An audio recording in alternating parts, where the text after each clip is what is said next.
welcome back. Welcome back to Money Confidential. My name is Holmes Osborne. This is our first show of the season for 2009, and the markets are very interesting. This is a call-in show. We talk about basic financial planning. We talk about the stock market. We talk about the real estate market. We talk about all things financial.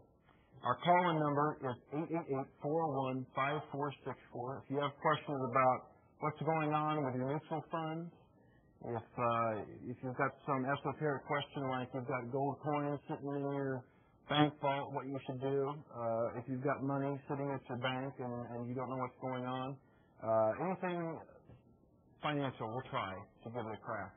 I have a guest on today. His name is Tony Danaher. Tony's president of Guild Investments. It's a very successful money management firm that's been here in Los Angeles since the 1970s. You won't find too many firms that have been around for that long and that have accumulated a track record that goes back that far.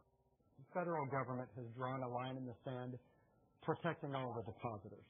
In some cases, they've even protected equity shareholders, preferred shareholders, bond shareholders of failing banks. Protecting the depositor is safe. The FDIC for bank accounts, SIPC, Security Investor Protection Corp, is going to allow for government assistance. They will print money if they need to protect the depositors. So if you noticed last year they increased the FDIC limit, from 100,000 to 250,000. That's in theory temporary, but it's probably going to be the new limit for forever. Historically speaking, the market could get chopped in half, and it would still be trading at a PE that's traded at in the last 50 years. Right. I mean, the PE in an environment that's filled with fear, PE shrink. That's right. And in many cases, people have not come to consensus on what the E is. No, they don't know what the earnings are going to be. In this environment, it's hard to forecast earnings in most industries. Generally speaking, most people don't have the wherewithal to buy currencies and buy grains and gold and things like that. They're either in General Electric or Procter & Gamble or they're not, you know. Right. I mean, if General Electric and Procter & Gamble go up, they make money. If it goes down, they don't make money. So we've been through, with the exception of the brief period from 2019 during the tech bubble, the popping of the tech bubble in the early part of this decade, we went through a multi-decade bull market, and it paid to buy and hold. It paid to buy and hold big cap. It paid to venture into some small cap. And that has created a mentality that buying and holding is a conservative strategy. And we would just argue that buying and holding is not a conservative strategy. Tony, do you know what about the rate of return on the Standard & Poor's 500 has been for the last 10 years? It's about -1 or -2%.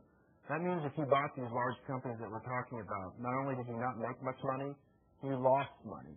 My partner Monty started the firm in 1971, and then interest rates and the prime rate peaked at around 20% in the late 1970s, early 1980s.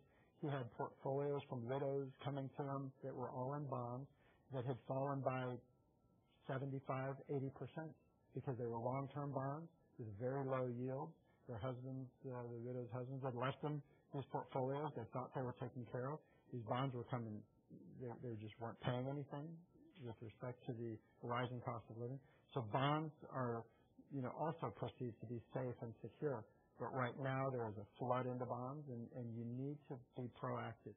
Yeah, what happened was I was unemployed for a number of months, and so I ended up supplementing my income with credit cards. And so, of course, that accumulated over time, and then all of a sudden I started maxing them out, and, it just snowballed from there. I know, Mike. I know. That's how it happens. Listen, buddy, keep on watching the show and call in next week if you've got any questions. All right, thanks. Thanks, Mike. Thank you.